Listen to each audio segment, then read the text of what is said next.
신약 성경에 있는 에베소서 2장 오늘 19절에서 마지막 22절까지의 말씀입니다.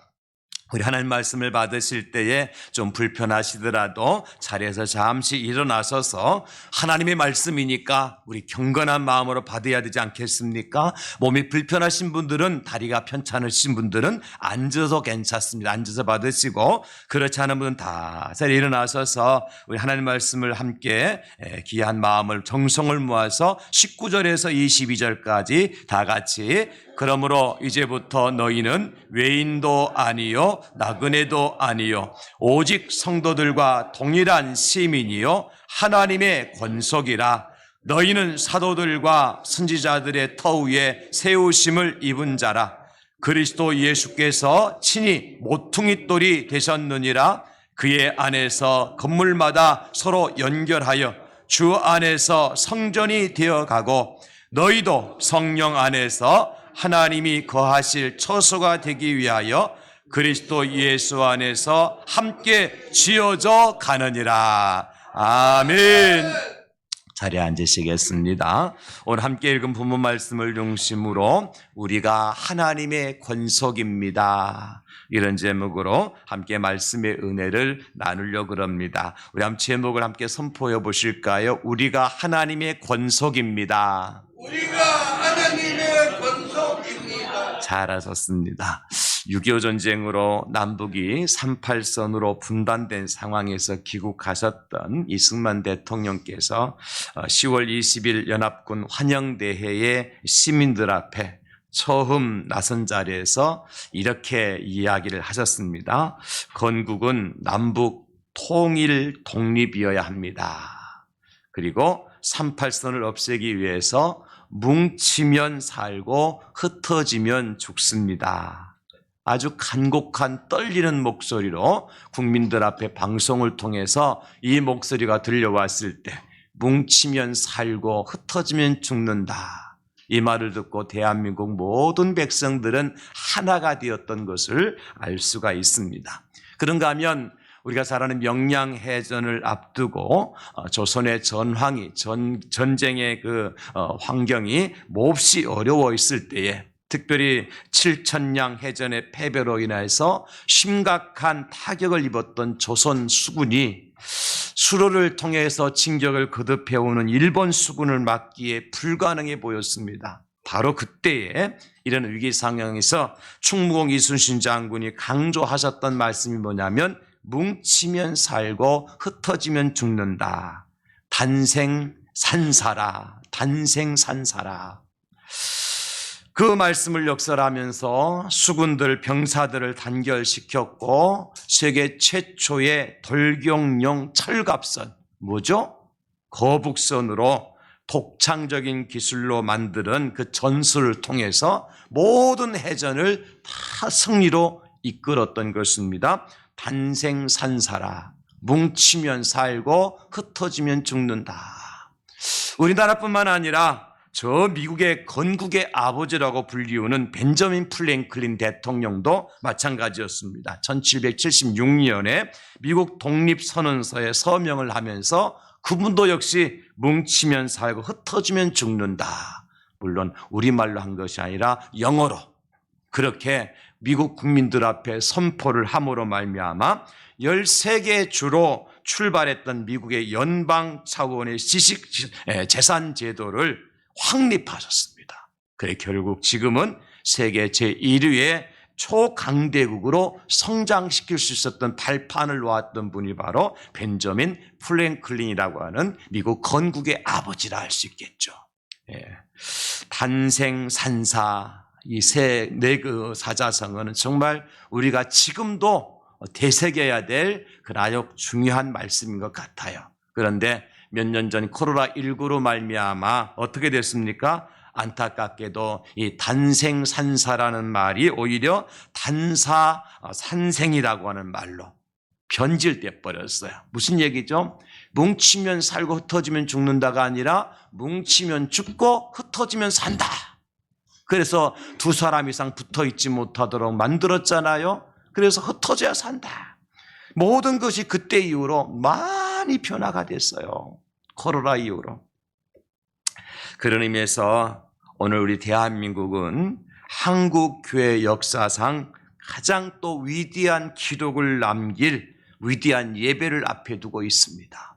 오늘이 종교개혁 기념주일이기도 하지만 루터와 칼빈, 쯔빙글리와 같은 위대한 그러한 우리 믿음의 성각자들에 의해서 종교개혁이 단행되어졌고 저와 여러분들이 온전한 말씀과 믿음 안에서 신앙생활하게 된 하나의 원인을 제공하셨던 분들이 바로 그런 분들 아닙니까?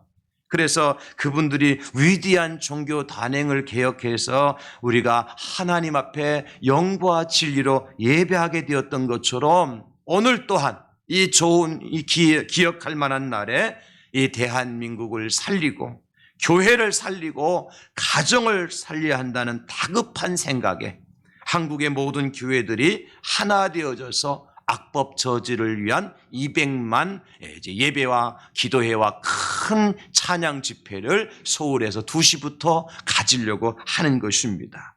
저는 결과에 관계없이 한국 교회 모든 교단과 교회가 이번처럼 한 마음 한 목소리를 낸 적이 없기 때문에 이것만으로도 얼마든지 의미 있는 날이다.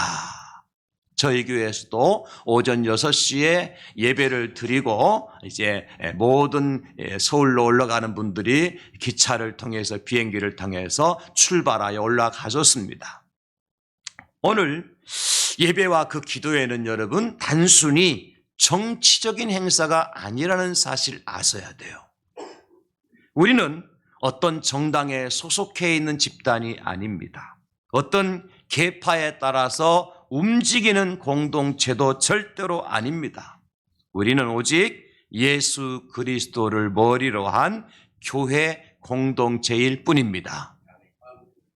절대로 하나님의 말씀이 변질되어지는 것을 볼 수 없고 하나님의 창조의 질서가 깨지는 것을 두고 볼 수 없기 때문에 함께 모여서 예배하고 찬양하고 기도하는 것입니다. 비록 우리 모두가 현장에 참여할 수는 없지만 그럼에도 이 시간 우리가 누구냐? 우리 교회는 어떤 공동체인지 가신가를 재확인하지 않을 수 없어서 오늘 본문을 중심으로 우리가 하나님의 권속입니다. 이런 제목으로 잠시 말씀의 은혜를 나누려고 하는 것입니다. 단생단사. 뭉치면 살고 흩어지면 죽는다. 성경은 어떻게 말씀해주고 있는가? 전도서 4장 12절에 보면 이렇게 말씀해주고 있습니다. 한 사람이면 패하겠거니와 두 사람이면 맞설 수 있나니 쇠겹줄은 쉽게 끊어지지 아니하느니라. 아멘. 여러분, 우리가 뭉치는 이유는 함께 모여서 예배하고 함께 찬송하고 함께 기도하는 이유는 어떤 정치적인 세력과 싸우자는 것이 아닙니다. 어떤 정당과 싸우자는 것이 아닙니다. 어떤 이념 세력과 싸우자는 것이 아닙니다. 마귀와 싸우자는 것이고 사탄과 싸우자는 것입니다, 여러분. 이것이 오늘 우리의 모임의 목적이에요. 우리는 사탄과 싸워서 이겨야 되고 마귀와 싸워서 이겨야 되는 것입니다. 우리는 흑암의 권세와 어둠의 세력과 싸워서 이겨야 될 빛의 사자들임을 믿으시기 바랍니다. 그러기 위해서 한 사람이면 패하겠거니와 두 사람이면 맞설 수 있나니 쇠겹줄은 쉽게 끊어지지 아니하느니라. 사도행전 2장 46절 47절에도 보니까 날마다 마음을 같이하여 성전에 모이기를 힘쓰고 집에서 떡을 떼며 기쁨과 순전한 마음으로 음식을 먹고 하나님을 찬미하며 또 온 백성에게 칭송을 받으니 주께서 구원받는 사람을 날마다 토하게 하시느니라. 아멘. 여러분, 초대 예루살렘 교회가 사도행전 교회가 어떻게 승리할 수 있었습니까? 어떻게 부흥할 수 있었습니까? 날마다 마음을 같이하여 성전에 모이기를 힘썼다 그랬어요. 한 마음 한 뜻이 되어져서 같은 생각 같은 마음으로 같은 말을 하면서 같은 목적을 가지고 하나님의 교회에 모였을 때에 하나님께서는 이 교회를 부흥시켜 주셨다는 것입니다. 많은 사람들이 그런 교회를 향해서 박수를 쳐줬다는 거예요. 진짜 중요한 말씀은 마태복음 12장 30절 말씀입니다. 나와 함께 아니하는 자는 나를 반대하는 자요, 나와 함께 모으지 아니하는 자는 해치는 자니라. 여기 나는 누굽니까? 예수 그리스도입니다. 우리 예수님과 함께하지 않는 자는 예수님을 반대하는 자라 그랬습니다. 예수님과 함께 모으지 아니하는 자는 그 모임을 해치는 자라고 그랬습니다. 예수님을 해치는 자라 그랬습니다. 그래서 우리는 하나 되어서 뭉치면 살고 흩어지면 죽는다. 교회는 뭉쳐야 되고, 신앙은 뭉쳐야 되고, 믿음은 뭉쳐야 되고, 우리가 하나같이 한 마음 한 뜻으로 하나 될 때 음부의 권세를 우리가 깨트리고 승리하게 될 줄 믿으시기를 예수님의 이름으로 축원합니다. 그렇다고 할 것 같으면 누가 어떻게 우리 하나님의 권속이 되어져서 승리의 길을 함께 걸어갈 수 있나? 오늘 본문에 보니까 세 가지를 우리 가르쳐 주셔요. 첫째는 이것입니다. 사도들과 선지자들의 터 위에 세우심을 입어야 합니다. 교회는 어디에 세움을 받아야 되느냐? 사도들과 선지자들의 터 위에 세우심을 받아야 된다. 성도는 어떻게 세워져야 되느냐? 사도들과 선지자들의 터 위에 세우심을 입어야 된다. 오늘 보면 20절에 말씀하고 있죠. 너희는 사도들과 선지자들의 터 위에 세우심을 입은 자라. 그리스도 예수께서 침이 모퉁이 돌이 되셨느니라. 사도들과 선지자들의 터 위에 세우심을 입은 자라는 것은 무슨 의미를 가지고 있나 여러분? 다른 게 아니라 하나님의 말씀과 바른 신앙의 고백의 터 위에 세우심을 입은 자들이란 뜻인 것입니다. 여러분, 모인다고 해서 다 하나님의 권속이 아닙니다. 뭉친다고 해서 다 하나님의 권속이 아닙니다. 많이 모인다고 해도 하나님의 권속이 아닙니다. 200만이 아니라 2천만 명이 한 자리에 모여서 예배를 드린다고 하더라도 다 하나님의 권속이 아닙니다. 어떻게 모여야 돼요? 하나님의 말씀으로 모여야 되고 온전한 신앙의 고백의 터 위에 모임을 가져야 되는 것입니다. 어떤 정치적인 이념이나 사상이나 어떤 자기의 철학이나 개인적인 생각 가지고 모인다 할 것 같으면 2천만 명이 모이더라도 그것은 하나님의 권속이라고 할 수 없습니다. 중세 로마 교회 타락으로 말미암아 교회가 설자리 잃어갈 때에 루터와 칼빈과 같은 개혁자들에 의해서 주도되었던 종교개혁의 핵심은 뭡니까? 말씀으로 돌아가자는 것입니다. 하나님의 말씀으로 돌아가자는 것입니다. 하나님 말씀을 지키자는 것입니다. 하나님 말씀대로 살자는 것입니다. 사도들의 신앙의 고백 위에 세워진 교회를 다시 한번 회복해보자는 것입니다. 주는 그리스도시요 살아계신 하나님의 아들이시니다. 사도 베드로가 고백했던 그 고백의 터 위에 하나님의 교회가 세워져야 되지, 교황의 뜻대로 세워지는 교회는 교회가 아니라는 것입니다. 그래서 중세의 종교 개혁은 교회 개혁이었고 신앙 개혁이었고 예배 개혁이었고 신앙 고백으로 돌아가는 것이었습니다. 중세 로마 교회는 어떻게 구원을 받느냐 물을 때에 그들은 이렇게 얘기했습니다. 많은 죽은 영혼들이 연옥에 떠돌고 있는데 그 연옥에 떠돌고 있는 영혼들을 천국으로 데려가기 위해서는 당신들이 헌금을 많이 해야 됩니다. 그래서 당신들이 헌금할 때 헌금함 속에 땡그랑하고 동전이 떨어지는 그 소리를 듣고 천사들이 그 소리를 듣고 이제 연옥에 떠도는 그 영혼들을 천국으로 인도해 들어가는 것입니다. 그래 당신들이 헌금을 해야 되는 겁니다. 그러면서 면죄부라는 것을 팔아먹었던 거예요. 팔아먹은 면죄부를 팔아먹고 그까지 뭐를 했느냐? 성 베드로 성당과 같은 큰 성당 교회를 세웠던 거예요. 더 가관인 것은요, 내가 열심히 봉사하고 헌신하고 공로를 많이 쌓음으로 말미암아 그 공로로 말미암아 내가 구원을 받을 뿐만 아니라 그 남은 것 가지고도 다른 사람까지 구원할 수 있다고 가르쳐 잉여 공로설이라는 것을 얘기해요. 잉여 공로설. 아주 우스꽝스럽죠. 내가 구원 얻을 만큼 공로를 쌓고 그보다 더 남은 공로가 있으면 그 남은 공로 가지고 내 가족도 우리 친구들도 같이 천국 들어갈 수 있다는 거예요. 그러니까 어떻게 하라는 거예요? 로마 가톨릭 성당, 특히 성 베드로 성당을 지을 때 와서 열심히 봉사하고 헌신하고 희생하라는 거예요. 여러분 유럽에 가보셨습니까? 성 베드로 성당에 가보셨습니까? 한번 꼭 가보십시오 여러분.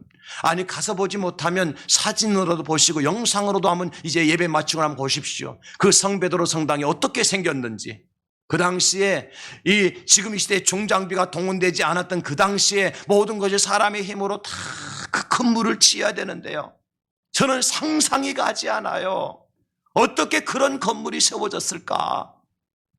얼마나 많은 돈이 투입돼야 되고 얼마나 수많은 사람들이 그 건물을 짓다가 떨어져 죽고 사고 나서 죽었을까?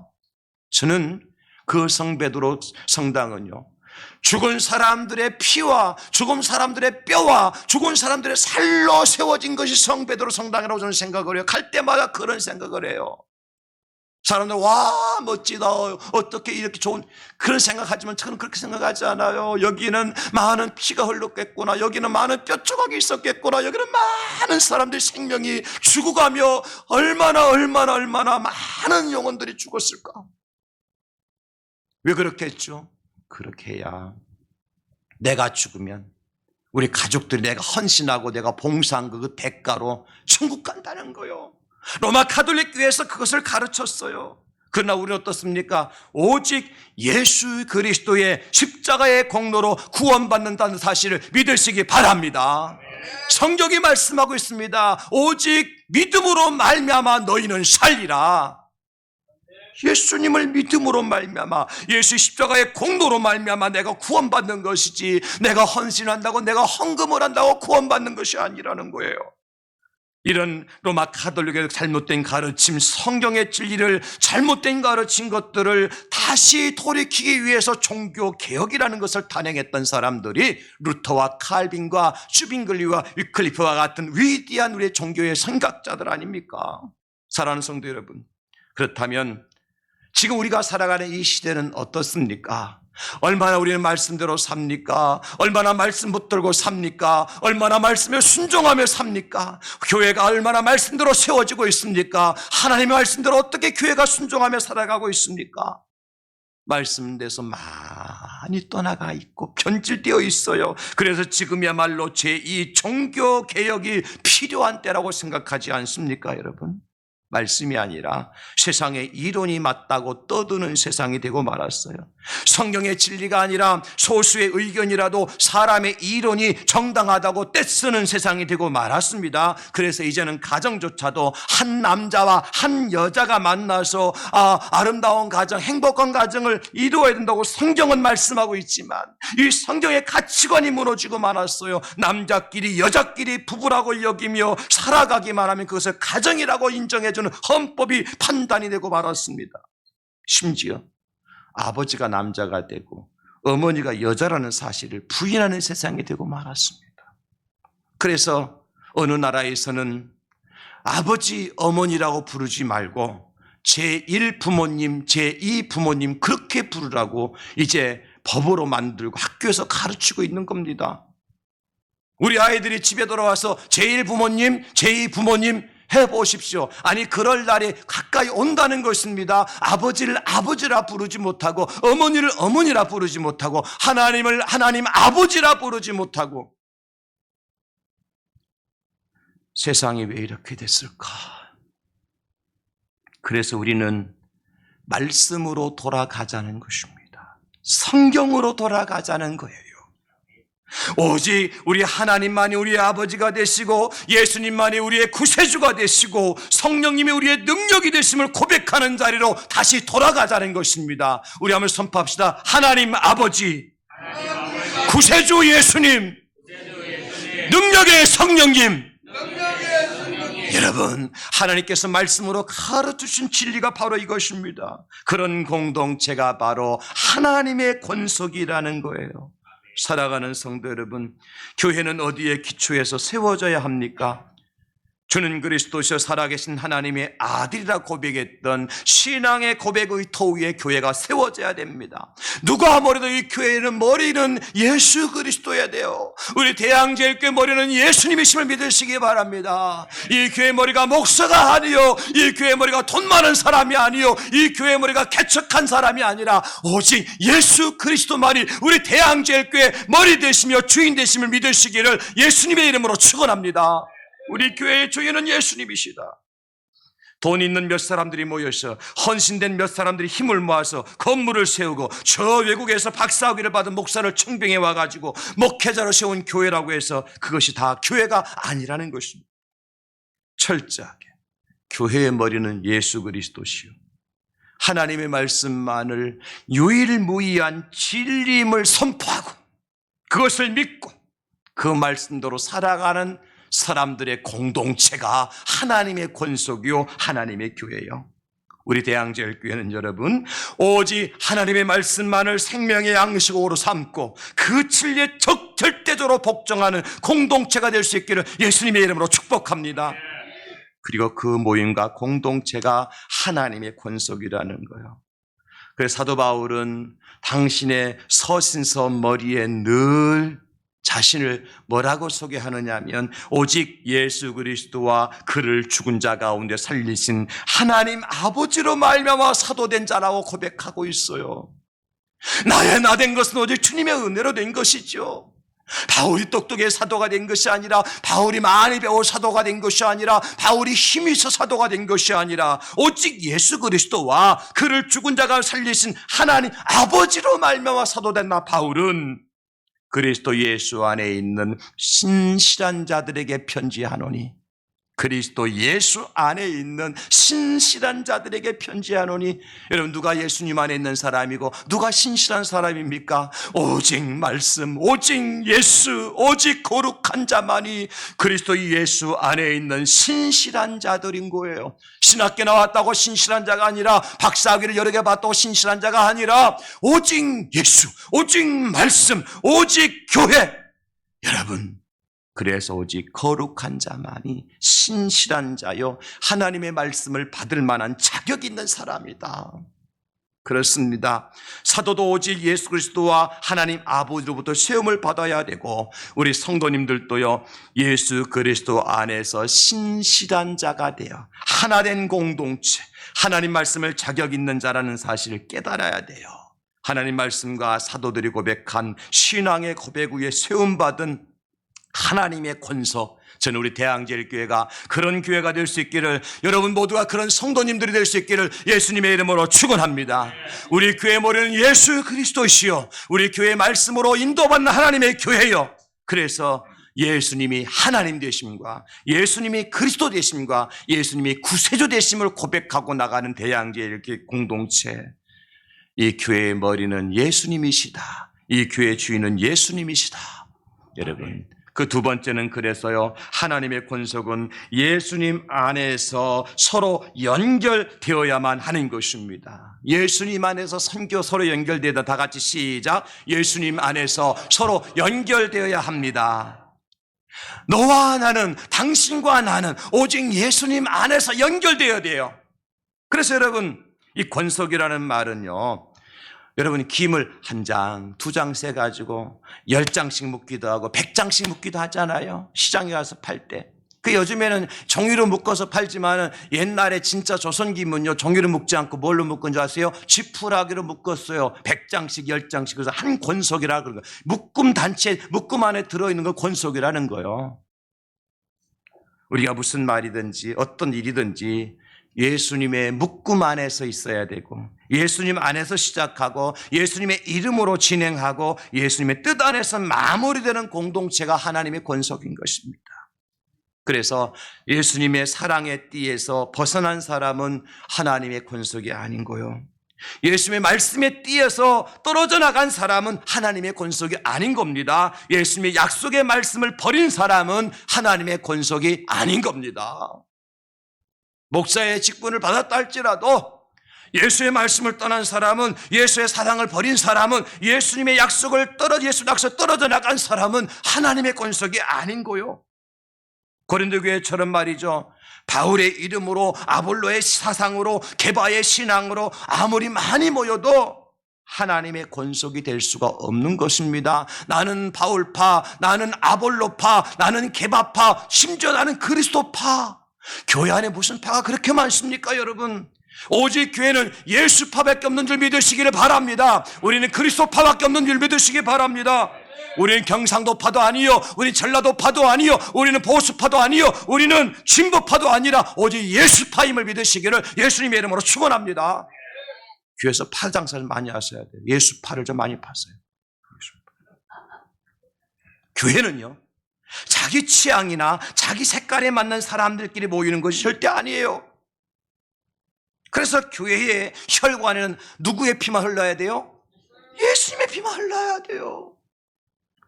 교회의 기둥은 무엇으로 세워져야 될까요? 예수님의 말씀으로 기둥이 세워져야 되고, 교회의 지붕은 무엇으로 덮여져야 될까요? 예수님의 사랑으로 덮일 수 있어야 돼요. 왜? 그 위에 십자가가 있잖아요. 그렇죠, 여러분? 그러므로 십자가 밑에 기둥이 있고, 기둥 밑에 여러분 지붕이 있고, 지붕 밑에 기둥이 있고, 기둥 밑에 기초가 되는 것 아닙니까? 따라서 오직 교회의 혈관은 예수님의 피만 흘러야 된다. 교회의 기둥은 오직 예수의 말씀으로만 세워져야 된다. 교회의 지붕은 예수님의 사랑으로만 덮일 수 있어야 된다. 믿음, 소망, 사랑 이 세 가지는 항상 있을 것인데 그 중에 제일은 사랑이라 그랬습니다. 비를 막아주고 햇빛을 막아주고 바람을 막아주는 역할을 뭐가 합니까? 지붕이 하잖아요. 지붕이 다 이제 뚫려 있으면 아무리 튼튼하게 집을 잘 세워서도 그 안에서 잠을 잘 수 있습니까? 여러분, 잠시는 피할 수 있겠지만 영원한 잠을 자지 못할 거예요. 비만 오면 비 다 맞는데 오히려 밖에가 훨씬 낫습니다. 여러분, 그렇잖아요. 지붕 없는 집안보다도 지붕 없는 밖이 훨씬 낫습니다. 무슨 얘기예요? 사랑이 없으면 교회는 무너진다. 그런 얘기인 거예요. 누구의 사랑으로? 예수님의 사랑으로. 누구의 사랑으로? 예수님의 사랑으로 교회는 하나 될 수 있어야 됩니다, 여러분. 갈라디아서 1장 6절에 말씀하십니다. 그리스도의 은혜로 너희를 부르신 이를 이같이 속히 떠나 다른 복음을 따르는 것을 내가 이상히 여기노라. 지금 세상에 다른 복음이 얼마나 많이 들어와 있는지 몰라요. 아니, 세상이 아니라 교회 안에조차도 다른 복음이 얼마나 들어왔는지 몰라요. 고린도후서 11장 4절에 만일 누가 가서 우리가 전파하지 아니한 다른 예수를 전파하거나 혹은 너희가 받지 아니한 다른 영을 거래하거나 혹은 너희가 받지 않은 다른 복음을 받게 할 때는 너희가 잘 용납도 하는구나. 지금 세상이 그렇게 변화됐어. 옛날에는 예수님 외에는 없는 줄 알았어요. 그런데 지금은 예수님 외에 다른 곳 있다고 생각하는 거예요. 예수님 외에 목사가 있고, 예수님 외에 선교사가 있고, 예수님 외에 전도자가 있고. 여러분, 얼마나 예수 밖에 있는 사람들이 활기를 치고 살아가는 사람인지 몰라요. 지난 10월 22일 날 MBC PD 수첩에서 나왔던 그런 교단인과 그런 교회처럼 말입니다. 저는 그것을 깜짝 놀랐어요. 깜짝 놀랐어요. 세상에 모든 교회 목회자를 대표하는 것은 아니지만 그런 교단에서 DL 교단, DL방, 그 DL방이라고 있어요. DL방. 그 교단에서 가르치는 목사들이 세상에 나쁜 짓은 다 했더라고. 다른 성도님도 하지 않는 짓을 다 했더라고. 성도들 돈 받아 1억씩 챙겨가지고 세계 복음하러 나간다가 성교지 나가가지고 술은 최고 좋은 술, 고급 술 갖다 놓고 파티 벌리고 여자들 데려다 놓고 파티 벌리고. 누가요? 목사들이. 지금 그런 세상이 되고 말았어요. 갈라디아서 1장 7절로 8절. 다른 복음은 없나니 다만 어떤 사람들이 너희를 결혼하여 그리스도의 복음을 변하게 하려 함이라. 그러나 우리가 혹은 하늘로부터 온 천사라도 우리가 너희에게 전한 복음 위에 다른 복음을 전하면 무엇을 받을지니라? 저주를 받을지어다. 여러분, 기억하셔야 돼요. 교회만 다닌다고 다 하나님의 권속 공동체가 아니라는 거예요. 예수로 연결될 수 있어야 돼. 모든 것이 예수님. 내가 말 한마디라도 예수님, 내가 이 말을 어떻게 생각하실까? 내가 행동하더라도 이런 일을 할 때 하나 예수님께 어떻게 생각하실까? 어떻게 판단하실까? 내가 잠을 자도록 이렇게 잠을 잘 때 예수님께 어떻게 보실까? 여러분, 잘 때도 깰 때도 말할 때도 움직일 때도 예수님과 다 연결될 수 있어야 돼요. 우리 교회가 어저께 제1회 선교 바자회 했습니다만은 각 전도회별로 얼마나 고생했는지 몰라요. 수고 많이 하셨습니다. 우리가 그 모든 전도회가 수고하게 애쓰는 이유도 뭐냐? 예수님 때문인 것입니다. 우리가 준비할 때 예수님의 이름으로 준비해야 되고, 우리가 물건 하나 팔더라도 예수님의 이름으로 팔아야 되고, 결산을 하더라도 예수의 이름으로 결산을 해야 되고, 선교를 하더라도 예수의 이름으로 선교를 해야 되고, 모든 것이 다 예수님으로 연결될 때에 그거를 하나님은 하나님의 권속이라 그렇게 여겨주신다는 거예요. 우리 대양제일교회가 오직 예수님 한 분을 중심으로 다 연결되어져서 하나님의 권속으로서 승리하실 수 있기를 주님의 이름으로 축원합니다.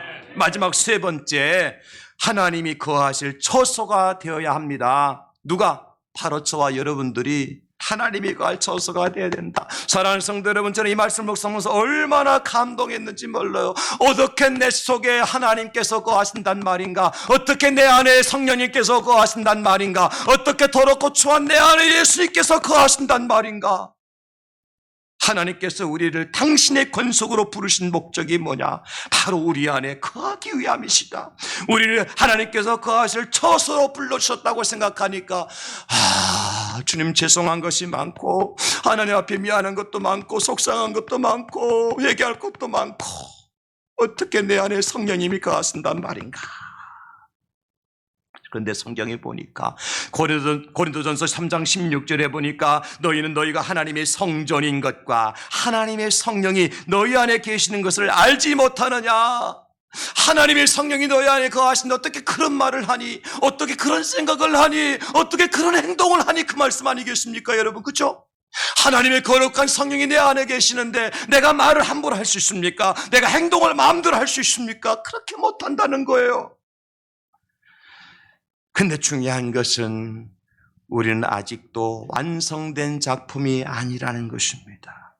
오늘 본문 21절과 22절 보시기 바랍니다. 그의 안에서 건물마다 서로 연결하여 주 안에서 성전이 되어가고, 너희도 성령 안에서 하나님이 거하실 처소가 되기 위하여 그리스도 예수 안에서 함께 지어져 가느니라. 아직도 뭐 하고 있어요? 공사 중이라. 우리가 공사 중이라. 이 말씀이 참 은혜가 돼요. 그렇구나. 내가 아직도 완성품이 아니라 공사 중이라서, 미완성품이라서 내 안에 계신 성령께서 나를 보시고 탄식할 때도 있고, 내 안에 계신 예수님께 나를 보시고도 슬피 우실 때도 있고, 내 안에 계신 하나님께 나를 보시고도 탄식하실 때도 계시는구나. 왜? 내가 미완성 작품이니까. 당연히 하나님께서 거하시기에 부족한 부분이 많은 것입니다. 우리는 완성품이 아닙니다. 현재 우리의 상태는 성전으로 되어가고 지어져가는 상황이라는 사실이요. 그래서 실수도 하고 그래서 실족하기도 하는 거지요. 그러면 하나님이 거하실 처소가 되기 위해서 어떻게 해야 되느냐? 요한일서 3장 24절에 이렇게 말씀하십니다. 그의 계명을 지키는 자는 주 안에 거하고 주는 그의 안에 거하시나니 우리에게 주신 성령으로 말미암아 그가 우리 안에 거하시는 줄을 우리가 아느니라. 하나님 말씀을 지켜야 된다는 것입니다. 계명을 지켜야 된다는 거예요. 말씀대로 살아야 돼요. 내 이웃을 내 몸처럼 사랑하라 그랬으면 내 이웃을 내 몸처럼 사랑해야지, 원수처럼 여기고 살아서는 안 된다는 것입니다. 내 부모를 주 안에서 공경하라 그랬으면 주 안에서 부모님을 공경하고 순종해야지, 부모를 공격하고 부모를 해롭게 만들어서는 안 된다는 것입니다. 요한일서 4장 13절에 그의 성령을 우리에게 주심으로 우리가 그 안에 거하고 그가 우리 안에 거하시는 줄을 아느니라. 사람의 힘으로는 안 됩니다. 아무리 노력해도 안다고 애써도 안 돼요. 공부를 많이 해도 안 돼요.